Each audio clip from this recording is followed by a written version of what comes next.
নাতে নাতে সংযুক্ত আরব আমিরাত রীতিমতো ঘাড় ধাক্কা দিয়েছে। এদিকে মরুভূমির বালুকা বেলায় ভেসে আসছে প্রস্তুতির শব্দ। বিশাল হ্যাঙ্গারের ভেতরে সাজানো হচ্ছে চকচকে যুদ্ধ বিমান, হেলিকপ্টার আর ড্রোন। নভেম্বরে শুরু হতে যাচ্ছে বিশ্বের অন্যতম মর্যাদাপূর্ণ প্রতিরক্ষা সম্মেলন দুবাই এয়ার শো। প্রতিবারের মতো এবারও বিশ্বের নামি দামি প্রতিষ্ঠানগুলো অংশ নিচ্ছে। ৯৮টি দেশ থেকে আসছে ১৪০০রও বেশি কোম্পানি। প্রদর্শিত হবে ১৯২টি উড়োজাহাজ। চোখ ধাঁধানো এই আয়োজন ঘিরে আকাশমুখী উৎসাহ, আগ্রহ, প্রতীক্ষা। কিন্তু এবারের গল্পে আছে ভিন্নতা। এই আঙিনায় থাকছে না এক পুরনো অতিথি। সে অতিথি হলো ইসরায়েল। দীর্ঘ কয়েক দশক ধরে দুবাই এয়ার শোতে হাজির হতো দেশটির প্রতিরক্ষা খাতের বড় বড় প্রতিষ্ঠান। কখনো নতুন প্রযুক্তি দেখাতো, কখনো আলোচনায় থাকতো তাদের চুক্তি। কিন্তু এবার আমিরাতের দরজা তাদের জন্য বন্ধ।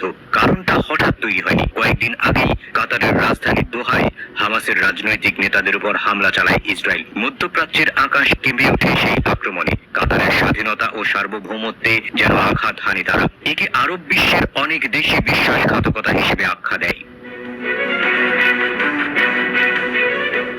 এমন সময় দৃঢ় কণ্ঠে এগিয়ে আসে সংযুক্ত আরব আমিরাত। তাদের বার্তা স্পষ্ট, আমরা কাতারের পাশে আছি, আমরা অন্যায়ের পাশে দাঁড়াই না। দোহায় গিয়েছিলেন আমিরাতের প্রেসিডেন্ট মোহাম্মদ বিন জায়েদ। কাতারের আমির নিজে স্বাগত জানান তাকে। সেই সফরে তিনি জানিয়ে দেন, কাতারের নিরাপত্তা নিশ্চিত করতে এবং তাদের সার্বভৌমত্ব রক্ষায় আমিরাত সব সময় প্রস্তুত। এই সংহতির প্রতিফলনই দেখা গেল দুবাই এয়ার শোতে।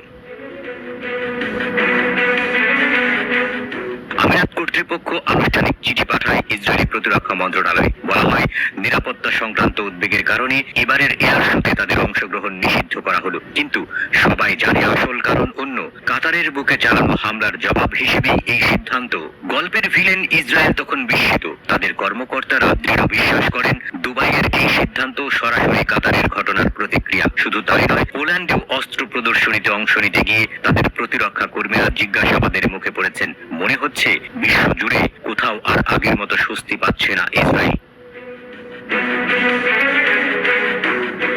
অন্যদিকে নায়ক আমিরাতের ভাবমূর্তি উজ্জ্বল হয়েছে। আরব দুনিয়া তাদের দিকে তাকিয়ে আছে। জর্ডানের রাজপুত্র হুসেইন, সৌদি আরবের যুবরাজ মোহাম্মদ বিন সালমানও শিগগিরই দোহা সফরে যাবেন, যেন সবাই মিলে কাতারের পাশে কাঁধে কাঁধ মিলিয়ে দাঁড়াতে চাইছেন। এদিকে দুবাই এয়ার শো সামনে রেখে চলছে শেষ মুহূর্তের প্রস্তুতি।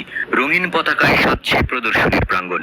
প্রযুক্তির নতুন চমক নিয়ে আসছে বিভিন্ন দেশ। দর্শনার্থীদের চোখ থাকবে নতুন যুদ্ধ বিমান, অত্যাধুনিক ড্রোন আর প্রতিরক্ষা ব্যবস্থার দিকে। কিন্তু প্রতিবারের মতো এবার ইসরায়েলের স্টলে থমকে দাঁড়ানোর সুযোগ মিলবে না কারো। এই দৃশ্যের ভেতরেই লুকিয়ে আছে এক প্রতীকী বার্তা। অন্যায়ের পথ ধরলে শক্তিশালী হলেও শেষমেশ জায়গা হারাতে হয়। ইসরায়েল হয়তো মনে করেছিল সামরিক শক্তি দেখিয়ে সবকিছু নিয়ন্ত্রণ করা যায়, কিন্তু মধ্যপ্রাচ্যের আকাশে এবার তাদের জন্য জায়গা সংকীর্ণ হয়ে গেল। বিপরীতে আমিরাত দেখালো ভিন্ন চিত্র। শক্তি শুধু অস্ত্রে নয়, শক্তি হলো ন্যায়ের পাশে দাঁড়ানো, প্রতিবেশীর সঙ্গে একাত্মতায়। ১৯৮৯ সালে প্রথমবার শুরু হওয়া এই এয়ার শো আজ বৈশ্বিক প্রতিরক্ষা শিল্পের কেন্দ্রবিন্দু। আর ২০২৫ সালের আসর হয়ে থাকলো এক অন্যরকম ইতিহাসের সাক্ষী।